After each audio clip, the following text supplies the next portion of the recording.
आज का प्रातः क्लास है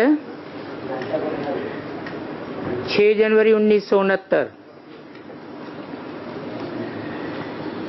मीठे मीठे सिकिलदे बच्चे ये तो समझते हैं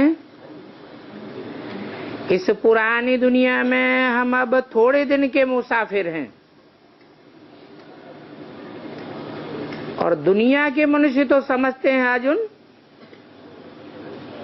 कितना टाइम पड़ा है, 40,000 वर्ष यहाँ रहने का है। क्योंकि कलयुग की आयु समझते हैं 40,000 वर्ष पड़ी हुई है, परंतु तुम बच्चों को तो निश्चय है कि ये दुनिया गई कि गई।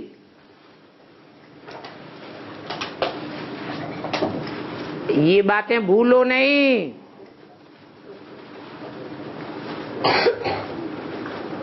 अगर ये बात भूल जाएगी तो क्या नुकसान होगा है? इस दुनिया से वैराग नहीं आवेगा और वैराग ही नहीं आवेगा तो संगम युग की जो प्राप्ति है वो प्राप्ति नहीं कर सकेंगे। इसलिए हर समय बुद्धि में ये रहना चाहिए कि ये दुनिया गई कि गई।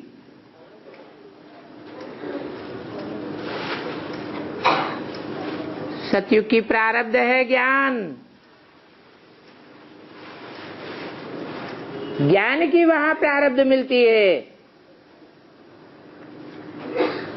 सतयुग त्रेता में,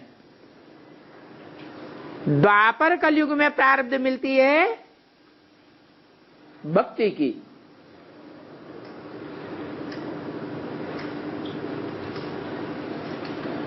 और संगम युग में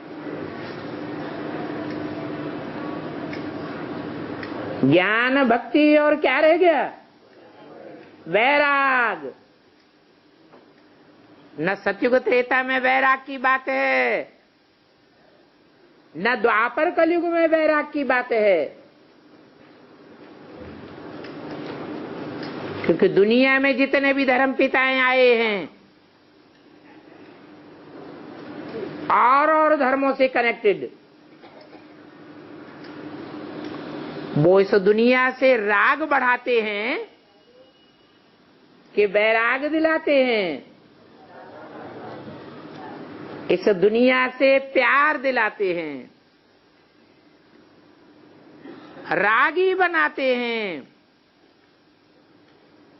भले कोई सन्यासी वैरागी क्यों न हुए हों, घर घाट को छोड़ के जंगल में जाने वाले क्यों न हुए हों, वो जंगल भी तो इसी दुनिया में है।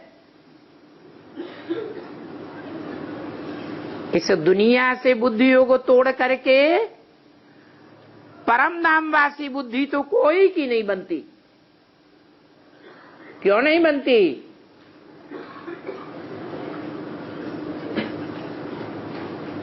क्योंकि एक तो आत्मा के स्वरूप को नहीं जानते और दूसरे आत्मा के घर को भी नहीं जानते, आत्माओं के बाप को ही नहीं जानते। तो वैराग कैसे आवेगा जबकि बेहद के बाप का ही पता नहीं है। जब बाप का ही पता नहीं है तो बेहद के वर्षे का पता होगा? बेहद के वर्षे का ही पता नहीं है। ये तो एक ही संगम युग है जहां बाप आकर इस पुरानी दुनिया से वैराग दिलाते हैं।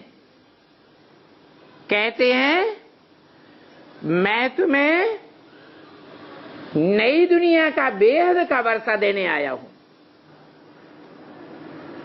ये बेहद का वर्षा सिवाय बेहद के बाप के कोई भी मनुष्य मात्र नहीं दे सकता। क्यों नहीं दे सकता? क्योंकि सब हद के बाप हैं।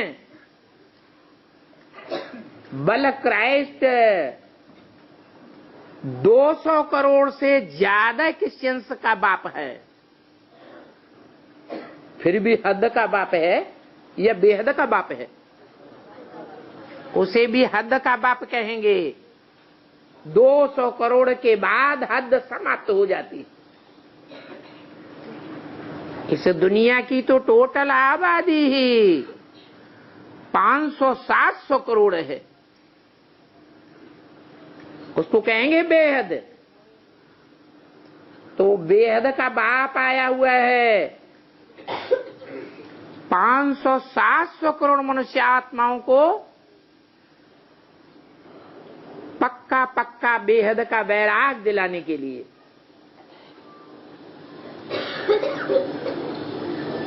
तो ये बात भूलो मत। क्या बात?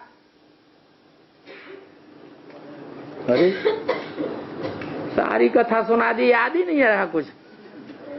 क्या बात नहीं भूलो है कि अब घर जाना है। ये दुनिया में आग लगने वाली है। इन आंखों से जो कुछ भी देखते हो वो आज देखने में आता है और कल खलास हो जाएगा। यहां बैठे हो तो भी तुम बच्चों को अंदर में बहुत गदगद होना चाहिए।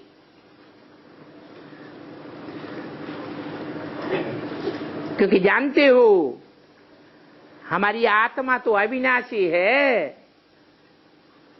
बल ये दुनिया विनाश हो जाएगी तो भी हम आत्माएं अविनाशी तो रहेंगी ना।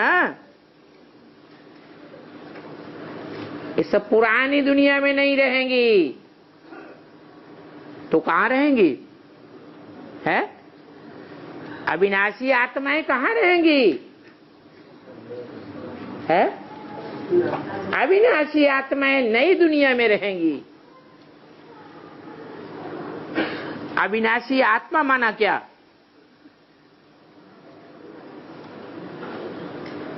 अविनाशी आत्मा का अविनाशी पार्ट होगा या थोड़ा बहुत विनाशी होगा? है अविनाशी आत्मा का पार्ट भी अविनाशी होना चाहिए। कितने जन्म ज्यादा से ज्यादा पार्ट बजाती है आत्मा? 84 जन्म पार्ट बजाती है। तो जो पक्का पक्का आत्मिक स्थिति वाले हैं वो पूरे 84 जन्म लेने वाले हैं। एक जन्म भी उनका पार्ट कम नहीं होगा। एक जन्म का भी सुख नहीं कम होगा।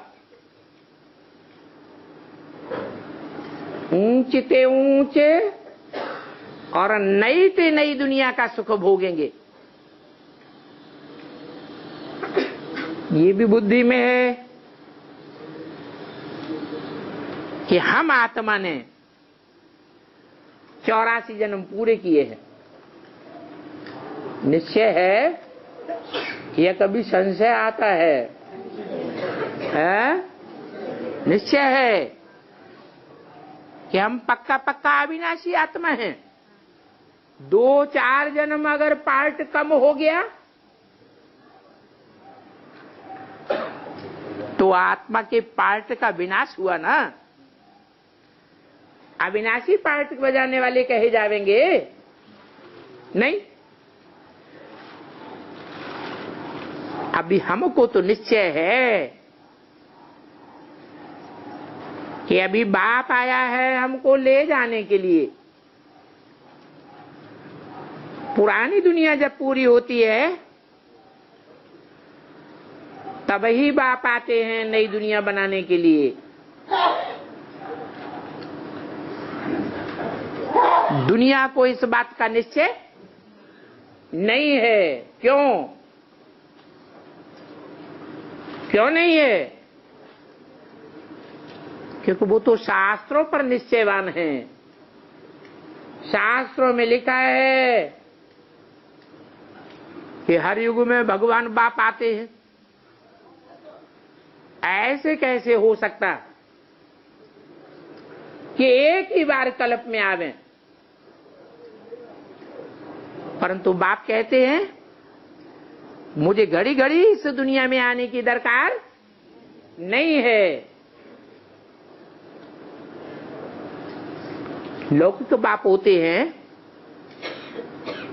जब मकान पूरा हो जाता है, आयु तमो प्रधान दुखदाई हो जाता है, टूट फूट हो जाती है, तब ही नया मकान बनाते हैं या नए मकान को तोड़ देते हैं?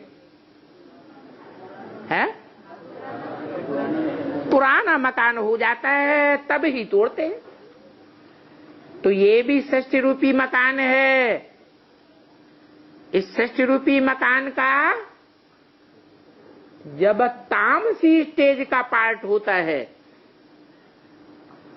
और तमो प्रधानता में भी चौथी स्टेज होती है, तब ही बाप आते हैं।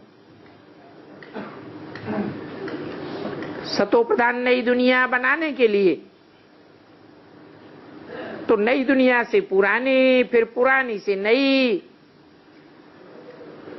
इस चक्र का तुम्हारी बुद्धि में ज्ञान है। दुनिया वालों की बुद्धि में ये ज्ञान नहीं है, क्योंकि अनेक बार हमने चक्कर लगाया है। सतो प्रधान दुनिया से लेकर तमो प्रधान दुनिया तक का 4 युगों का पूरा चक्कर, 84 का चक्र हमने लगाया है। अब ये चक्कर पूरा होता है, फिर नई दुनिया में हम थोड़े देवताएं रहेंगे क्या? 33 करोड़ देवताएं नहीं रहेंगे हैं? अरे नई दुनिया भगवान बाप बनाने आता है तो 33 करोड़ देवताएं रहेंगे या थोड़े देवताएं रहेंगे? क्यों? क्योंकि देवताएं वो हैं जो पूरे 84 जन्म लेते हैं। वो हैं पक्के पक्के देवी देवता, सनातन धर्म के पक्के, और बाकी सब हैं कच्चे। सनातन धर्म के तो हैं, लेकिन कच्चे ब्राह्मण बनते हैं तो कच्चे देवता बनते हैं। कच्चे देवता माने क्या है? कच्चे देवता का मतलब कम जन्म लेने वाले और द्वापर युग से दूसरे दूसरे धर्मों में कन्वर्ट होने वाले, और भारत को धोखा देने वाले। वो धोखा देने वाले यहां भी हैं। अभी अभी बाप का बनते हैं, फिर बाप को गाली देने लग पड़ते हैं, ट्रेटर बन जाते हैं।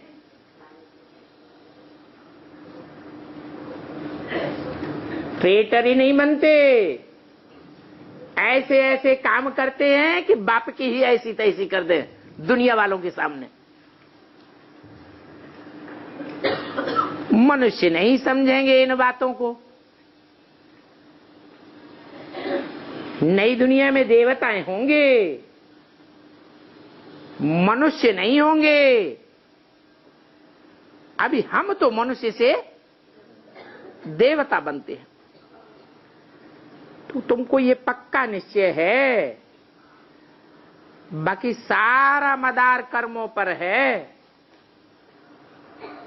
पक्के देवता बनने का अथवा कच्चे देवता बनने का अथवा दूसरे दूसरे धर्मों में रहने का। मदार किस बात पर है? कर्मों पर मदार है। अभी बाप आकर कर्माकर्म विकर्म की गति समझाते हैं। कोई पूरी रीति समझते हैं, कोई नहीं समझते हैं। कोई एक कान से सुन करके दूसरे कान से निकाल देते हैं। समझने की तो बात ही दूर। कोई फिर सुनते भी हैं, समझते भी हैं और प्रैक्टिकल कर्म में भी लाते हैं। मनुष्य उल्टा काम करते हैं तो वो अंदर में खाता जरूर है। यहां भी जो श्रीमत के बरखिलाफ चलते हैं, उनका दिल के अंदर खाता तो जरूर है ना। तो पाप का खाता बन जाता है, विकर्म का खाता बन जाता है। आत्मा के अंदर पाप कर्म करने का खाता बन जाता है, क्योंकि दिल के अंदर खाता है। इसलिए कहते भी हैं भक्ति मार्ग में, तेरा मन दर्पण कहलावे। मन माना दिल, दिल के अंदर छप जाता है। इसलिए बाप पूछते हैं कि तुमने इस जन्म में कोई पाप तो नहीं किए हैं? किस जन्म में? पिछले जन्मों की तो बात ही छोड़ दो, वो तो याद नहीं रहता किसी को। लेकिन अभी ब्राह्मण जन्म लिया है तो इस जन्म में कोई पाप तो नहीं किए हैं? श्रीमत के बरखिलाफ कोई काम तो नहीं किया है? क्योंकि ये छी रावण राज्य है। सारी दुनिया में किसका राज्य है? रावण राज्य है। यहां मधुबन में रावण राज्य है या नहीं है? हैं? यहां भी रावण का राज्य है। अच्छे अच्छे काम करने की कोशिश करते हैं, फिर भी मन के अंदर रावण घुस जाता है। बाप एक बात चाहते हैं, वो अपनी मन के आधार पर दूसरा काम कर बैठते हैं। तो मधुबन में माया रावण आता है कि नहीं आता है? यहां भी आके घुस के बैठ जाता है। ये भी तुम समझते हो कि दुनिया तो नहीं जानती है कि रावण किस चीज का नाम है। तुम तो जानते होंगे किस चीज का नाम है? जो लोगों को रुलाता है, दुख देता है, वही रावण है। चाहे मनसा से ऐसे संकल्प करे, वाइब्रेशन छोड़े, चाहे वाचा से बोले, चाहे कर्मेंद्रियों से ऐसा काम करे जो दूसरे को दुख हो जावे, तो दुखी आत्मा रोएगी या हंसेगी? रोती है। बापूजी भी कहते थे कि हमें राम राज्य चाहिए। कहते थे राम राज्य चाहिए, परंतु क्या राम राज्य का अर्थ भी समझते थे? है? वो राम राज्य का अर्थ समझते होते तो आज भारत में रावण राज्य नहीं होता, और ही जास्ती रावण राज्य हो गया। कहते थे राम राज्य चाहिए, परंतु राम राज्य क्या होता है ये तो अर्थ ही नहीं समझते। अभी बेहद का बाप समझाते हैं कि राम राज्य किस प्रकार होता है।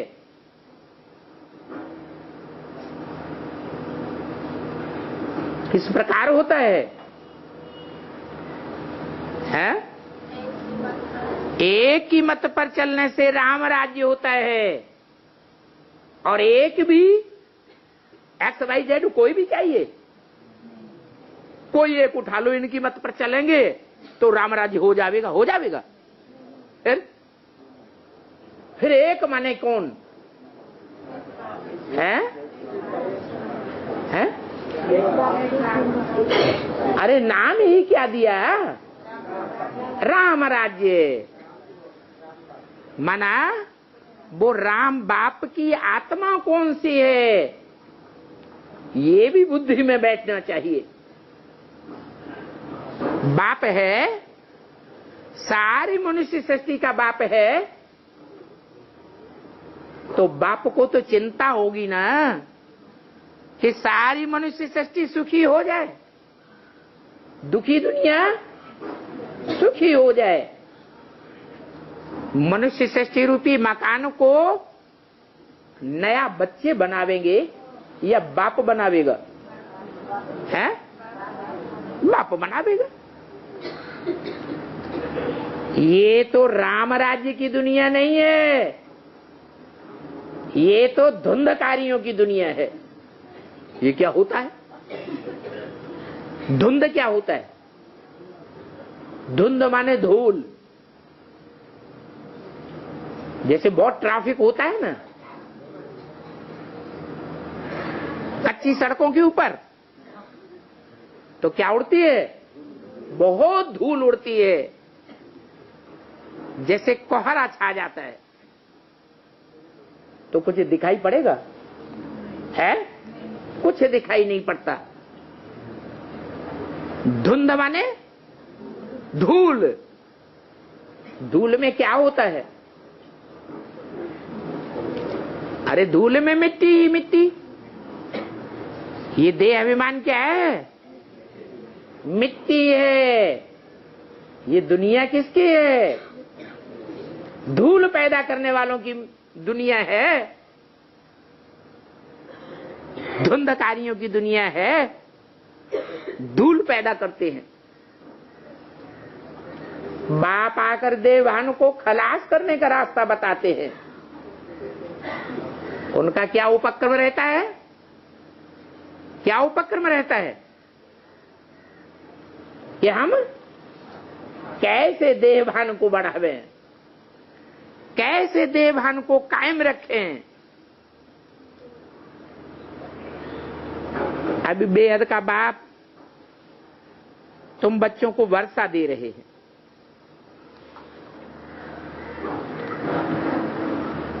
अभी भी तुम भक्ति करते हो? है कोई ऐसा है जो छाती ठोक के कहे हम तो 100% ज्ञान में ही चलते हैं, हमने भक्ति बिल्कुल छोड़ दी? कोई है?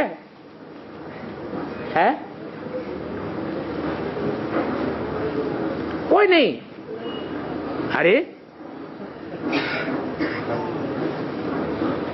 रामकृष्ण की आत्माएं तो होनी चाहिए, हैं?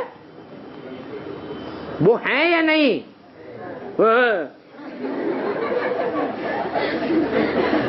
अरे एक के पतित बनने से सब पतित बन जाते हैं, एक के पावन बनने से सब पावन बन जाते हैं।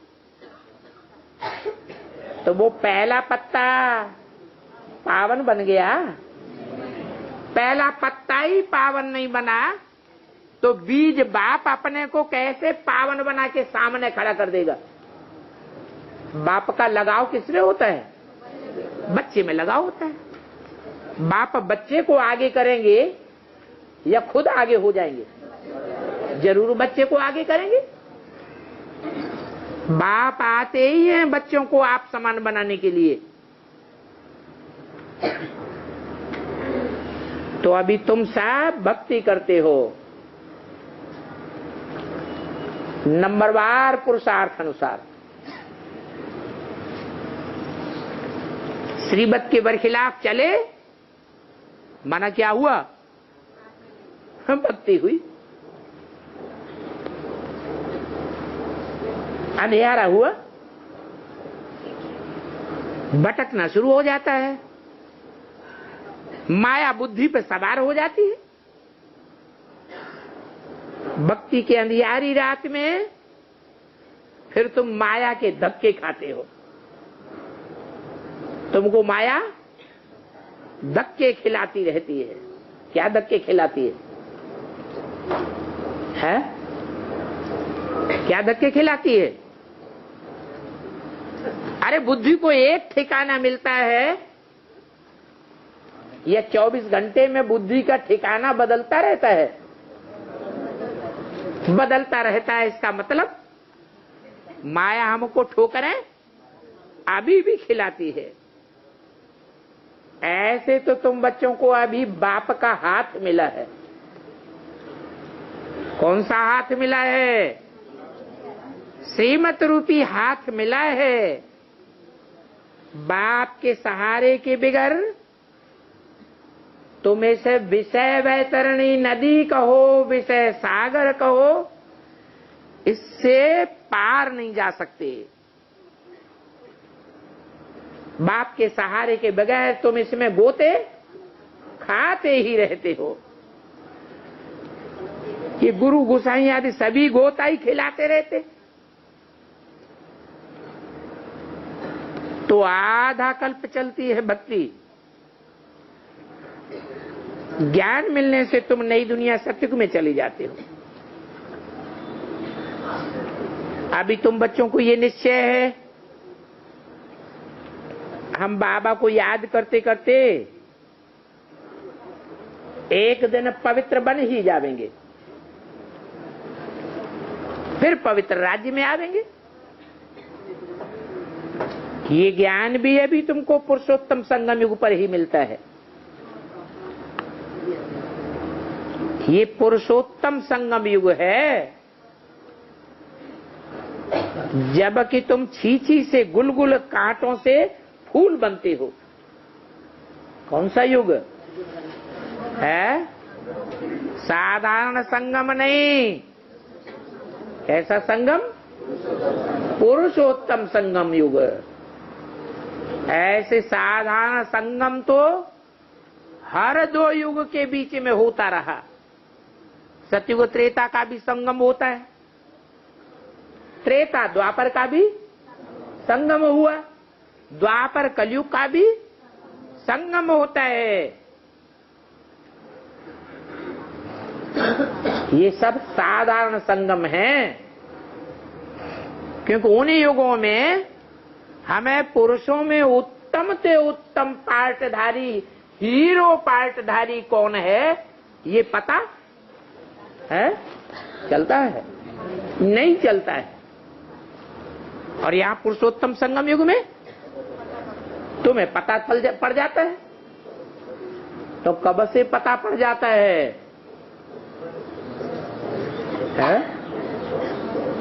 क्या कहें? इस मनुष्य सृष्टि में उत्तम से उत्तम हीरो पार्टधारी कौन है? तुम्हें पता पड़ गया या पता पड़ना बाकी है? पता पड़ गया तो पुरुषोत्तम संगम युग में, अगर पता नहीं पड़ा तो साधारण संगम युग जैसे हर युग के बीच में होता आया ऐसे ही है। तो कब से है ये पुरुषोत्तम संगम युग? कब से है? ये कन्याएं बोल रही है? और कोई नहीं बोल रहा? क्या बात है? 76 से, और 76 से पहले साधारण संगम युग था क्या है? सामान्य संगम युग था या पुरुषोत्तम संगम युग था? सामान्य संगम कहेंगे, क्योंकि वहां पुरुषों में उत्तम से उत्तम पार्टधारी नंबरवार कौन है ये कोई की बुद्धि में था ही नहीं। पुरुषोत्तम संगम युग जबकि तुम छीछी से गुलगुले और कांटों से फूल बन रहे हो। और बनाते कौन है? बाप, और बाप को भी जाना है। बनाने वाला बाप है तो, लेकिन उनको भी जाना है। वो हम आत्माओं का बेहद का बाप है। लौकिक बाप को बेहद का बाप नहीं कहेंगे। पारलौकिक बाप आत्माओं के हिसाब से सभी का बाप है। फिर ब्रह्मा का भी ऑक्यूपेशन चाहिए। क्या है ब्रह्मा का ऑक्यूपेशन? है क्या है? शूद्र से ब्राह्मण बनाना। ऐसे तो तुम बच्चे सभी के ऑक्यूपेशन को जान गए हो। विष्णु के भी ऑक्यूपेशन को जानते हो। क्या है विष्णु का ऑक्यूपेशन?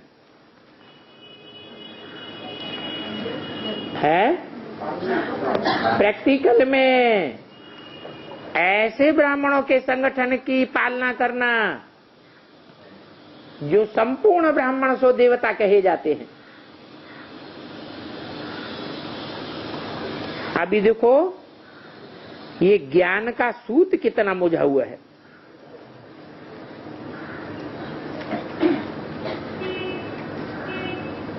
कोई स्वर्ग का मालिक भी तो है ना। मूल वतन, सूक्ष्म वतन, स्थूल वतन, वो भी संगम में आते हैं। तो अभी बाप बैठ समझाते हैं पुरानी दुनिया और नई दुनिया का ये संगम है। ये युगों का संगम नहीं है। कौन सा संगम है? पुरानी दुनिया जाने वाली है और नई दुनिया आने वाली है। तो सन 76 से कहेंगे अरे चुप हो गए। नई दुनिया आने वाली है, पुरानी दुनिया जाने वाली है, तो कहेंगे संगम। तो सन 76 से संगम हुआ है? नहीं हुआ है? कैसे हुआ? कहां गई पुरानी दुनिया? मुरलियों में तो बोल दिया था। क्या बोला था? सन 76 में 10 वर्ष के बाद पुरानी दुनिया खलास हो जाएगी और नई दुनिया आ जाएगी। माने भगवान बाप झूठा हो गया। हाथों में तो पता ही नहीं है कि सन 76 से नई दुनिया शुरू हुई या नहीं। हाँ हुई। अभी तो कोई नहीं बोल रहा था। कौन सी नई दुनिया दिखाई पड़ रही है? हैं? कहेंगे ब्रह्मा के द्वारा शूद्रों से जो ब्राह्मणों की दुनिया बनी, उस ब्राह्मणों की दुनिया में विघटन भी हुआ और नए संगठन का सूत्रपात भी हुआ। नया संगठन ब्राह्मणों का माना नई दुनिया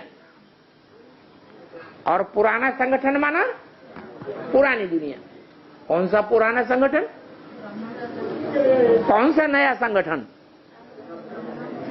जो एडवांस ब्राह्मण हैं उनका नया संगठन, जिन्होंने बाप को पहचाना, प्रैक्टिकल में आए हुए बाप को पहचाना, या सिर्फ कहने के लिए? प्रैक्टिकल में बाप है। बाप का काम होता है बच्चों को जन्म देना, बच्चों को वर्षा देना। तो जन्म हुआ या नहीं हुआ है? कौन से ब्राह्मण हैं? ब्राह्मणों को अपनी कुरी का पता लग गया है? कौन से ब्राह्मण हैं?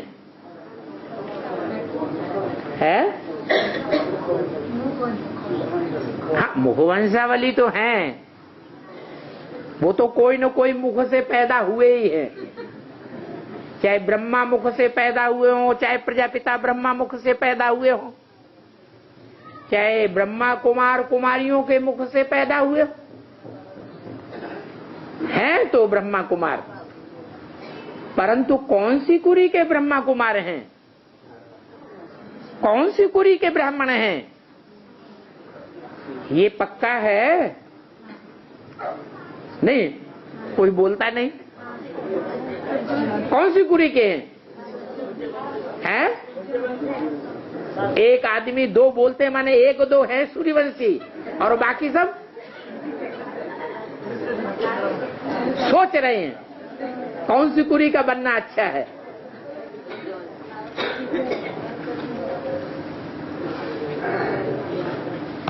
तो पुकारते भी हैं पतितों को पावन बनाने वाले आओ,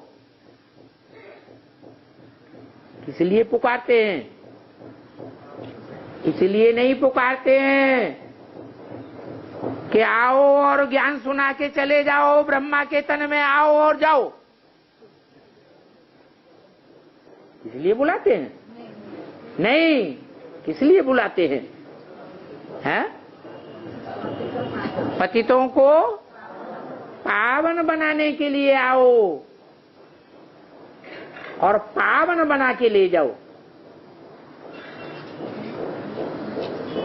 ऐसे छी को तो नहीं ले जावेंगे, जरूर पावन बना के ले जावेंगे,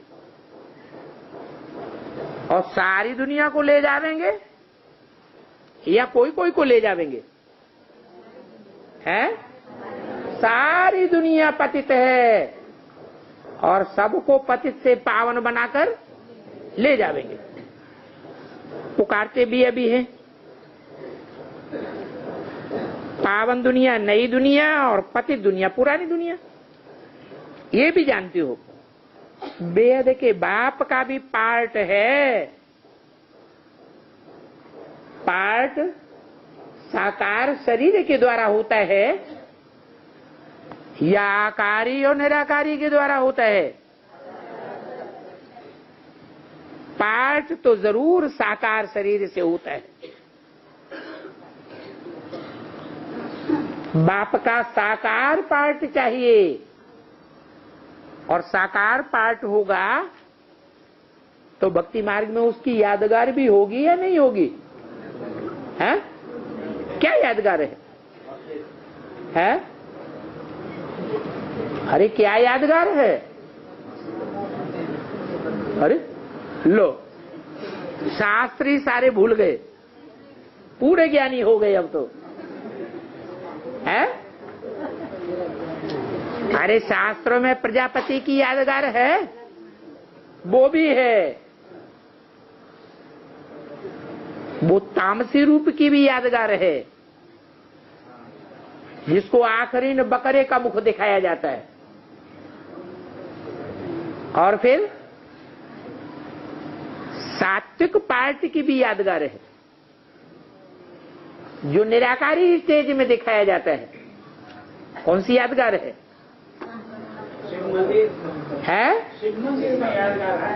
शिव मंदिर में तो शिवलिंग रखा है, वो साकार की यादगार है?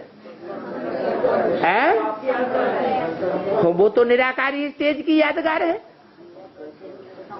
यहाँ तो साकार की बात हो रही। साकार शरीर चाहिए, साकारी चाहिए,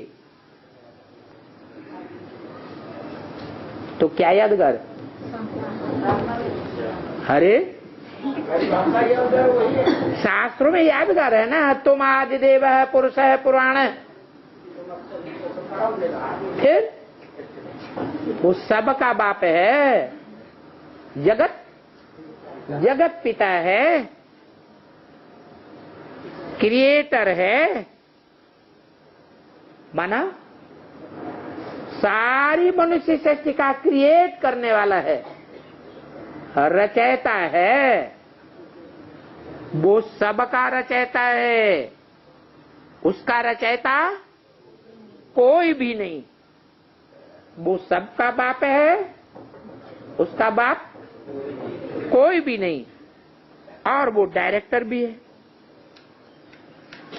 जैसे मिलिट्री में तुम बच्चे रुआने मिलिट्री हो ना, तो मिलिट्री में ऊंचे से ऊंचे अधिकारी का नाम क्या होता है, जिससे ऊंचा कोई भी अधिकारी नहीं होता है? मिलिट्री में, दुनियावी मिलिट्री में मार्शल ऊंचे से ऊंचा अधिकारी होता है। ऐसे ही शंकर है तुम बच्चों का मार्शल, सभी जानते हैं। तो जरूर उनकी कोई एक्टिविटी भी होगी। सभी जानते हैं उनको आदमी नहीं कहा जाता। क्या है? उनको आदमी कहा जाता है। अरे ब्रह्मा के बच्चों को कहा जाता है ब्राह्मण। बच्चों को क्या कहा जाता है? ब्राह्मण। बच्चे के अर्थ में, फॉलोअर के अर्थ में एक मात्रा बढ़ जाती है। बच्चों को ब्रह्मा तो नहीं कहा जाता। ऐसे ही उनको आदमी नहीं कहा जाता। क्या कहा जाता है? आदम कहा जाता है।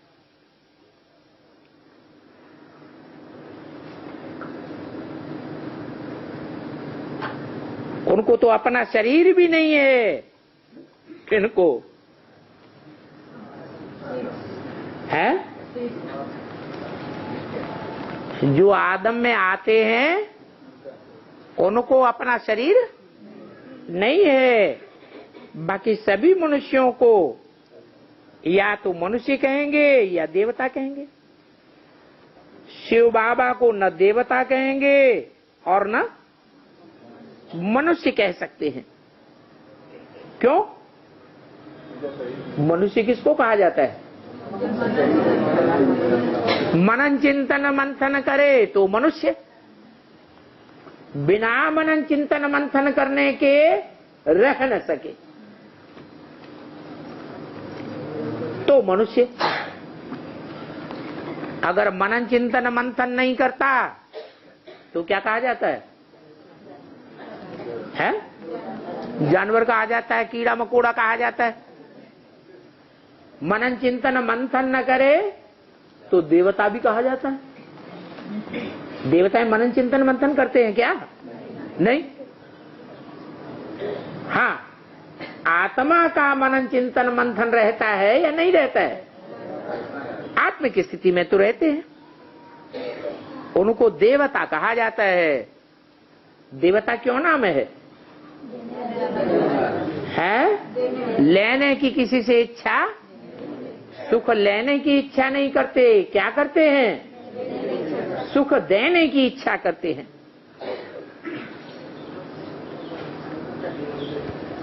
तो शिव बाबा को न देवता कहेंगे न मनुष्य कह सकते, क्योंकि उनको तो शरीर ही नहीं है। ये तो टेम्परेरी शरीर लिया है। जो टेम्परेरी शरीर लिया है वो गर्भ से थोड़े ही पैदा हुआ है? ये क्या बात है? ये गर्भ से पैदा नहीं हुआ। अरे जो टेम्परेरी शरीर लिया है वो गर्भ से पैदा हुआ है या ज्ञान गर्भ से पैदा हुआ है? वो ज्ञान गर्भ की औलाद है। ब्रह्मा को क्या कहेंगे? है? ब्रह्मा को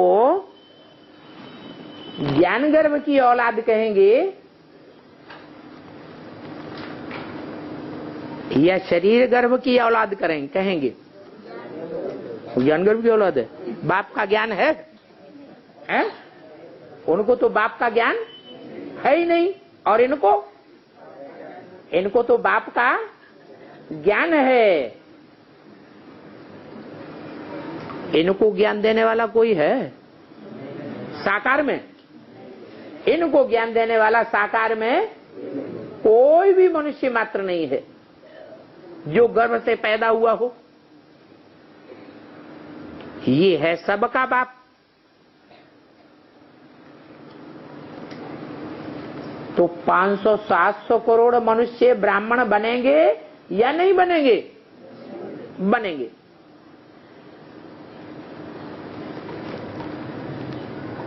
खुद कहते हैं मीठे बच्चों को, मैं शरीर के बिगड़ राजयोग कैसे सिखाऊंगा? क्या क्या चाहिए? शरीर चाहिए। अच्छा, शरीर चाहिए तो बच्चों को ज्ञान सुनाने के लिए मुख चाहिए। चाहिए कि नहीं चाहिए? और राजयोग सिखाने के लिए, संग का रंग देने के लिए आंखें चाहिए। अरे कम से कम आंखें चाहिए कि नहीं चाहिए? चाहिए। तो राहु का क्यों नहीं ले लिया है? राहु को आंखें भी हैं और मुख भी है, वो क्यों नहीं लिया है? है? नहीं, 500 करोड़ मनुष्य आत्माओं का बाप है ना, है या नहीं है? तो 500 करोड़ मनुष्य आत्माओं की सबकी ये स्थिति बनती है कि दृष्टि से ही प्यार लेकर के जन्म जन्मांतर संतुष्ट होते रहें, कि सिर्फ देवताओं की ऐसी स्थिति होती है? सिर्फ देवताएं ही ऐसे होते हैं जो श्रेष्ठ से श्रेष्ठतम इंद्रियों से प्यार लेकर के संतुष्ट थोड़े में ही संतुष्ट हो जाते हैं और सदा काल की उनकी संतुष्टि हो जाती है। बाकी जो द्वापर से जन्म लेते हैं वो आंखों से तुष्टि हो जाएगी उनको, होती है? नहीं होती। अथवा जो द्वापर युग से और धर्मों में कन्वर्ट हो जाते हैं उनकी भी यही हालत होगी कि दूसरी होगी? है? उनकी भी यही हालत होती है। जैसे इब्राहिम जिसमें प्रवेश करता है वो सेकंड नारायण, और उसका जन्मदाता बीज रूपात्मा, वो दृष्टि योग से ही संतुष्ट हो जाता है या बेसिक ब्राह्मणों की दुनिया में दृष्टि का व्यभिचार फैला देता है? उतने से संतुष्ट नहीं होता, वो दृष्टि का व्यभिचार फैलाए बगैर नहीं रहता। दृष्टि का व्यभिचार से भी उसकी तुष्टि नहीं होती, तब क्या करता है? भ्रष्ट इंद्रियों से भी पाप कर्म कर बैठता है।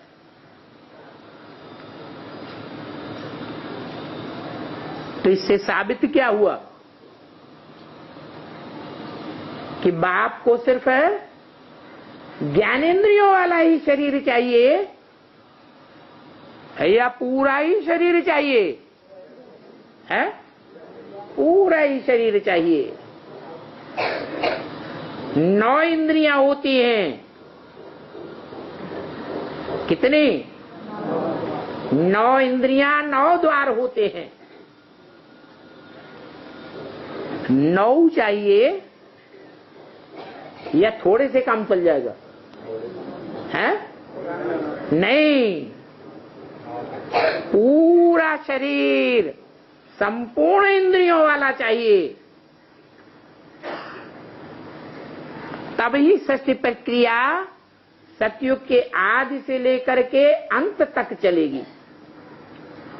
नहीं तो वो प्रक्रिया चल नहीं सकती, क्योंकि एक कुरी के ब्राह्मण होते हैं या 9 कुरियों के ब्राह्मण होते हैं? 9 कुरियों के ब्राह्मण होते हैं, और सभी कुरियों का एक बाप होगा सारी सृष्टि में, या अलग अलग बाप होंगे? है एक बाप चाहिए, जिस बाप में सब प्रकार के संस्कार भरे हुए हों। मनुष्य सृष्टि में एक भी मनुष्य आत्मा ऐसी नहीं है जिसका संस्कार उस बाप में बीज रूप स्टेज में न भरा हो। तो बोला, बाप खुद कहते हैं, मीठे बच्चों, मैं शरीर बिगर राजयोग कैसे सिखाऊंगा? मुझे तो क्या चाहिए? शरीर जरूर चाहिए। हमको लोग भल कह देते हैं। क्या कह देते हैं? अरे शरीर बरीर की दरकार नहीं है, ठिक्कर भीतर से भी काम चल जाएगा। क्या मैं ठिक्कर भीतर में भी आता हूं? कण कण में, कण कण में, जर्रे जर्रे में भगवान आता है। अरे कण कण में, जर्रे जर्रे में आने से संग का रंग काम करेगा? करेगा? याद आएगा? नहीं याद आएगा। परंतु अभी तो तुम समझ गए हो कि मैं कैसे आता हूं। अभी तुम राजयोग सीख रहे हो, परंतु ये राजयोग कोई मनुष्य मात्र सिखला नहीं सकता। क्या? मैं जो राजयोग सिखलाता हूं,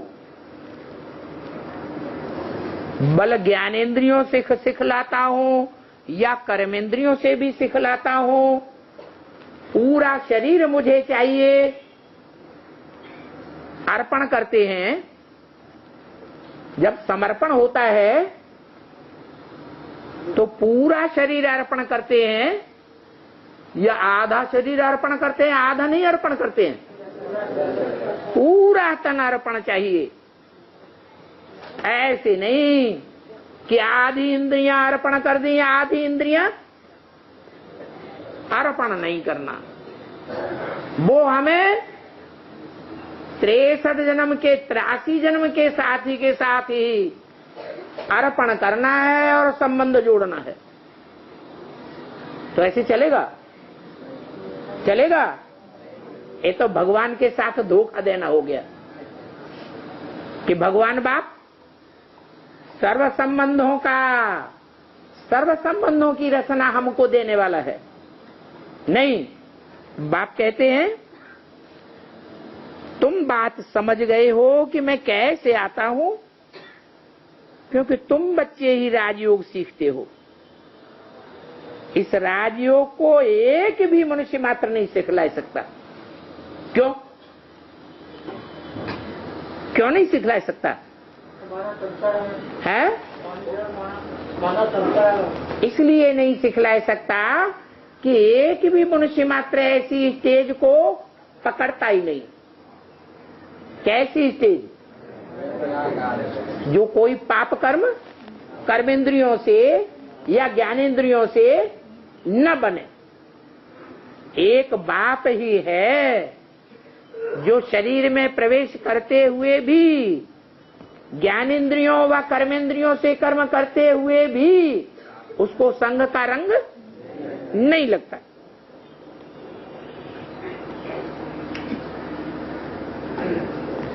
देवताएं तो राजयोगी है नहीं जो सिखलावे। तो ये देवताएं बने कैसे? कोई मनुष्य नहीं सिखला सकता, देवताएं नहीं सिखला सकते, और राक्षस तो सिखलाएंगे ही क्या? वो तो होते ही हैं देह अभिमानी सांड, कर्मेंद्रियों से दुख देने वाले। तो ये देवताएं कैसे बने? हाँ?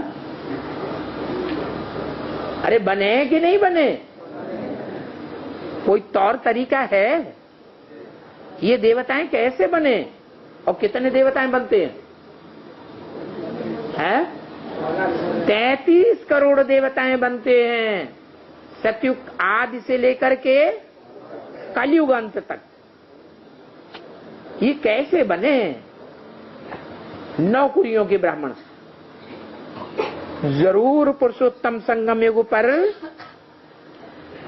बाप से राजयोग सीखे होंगे।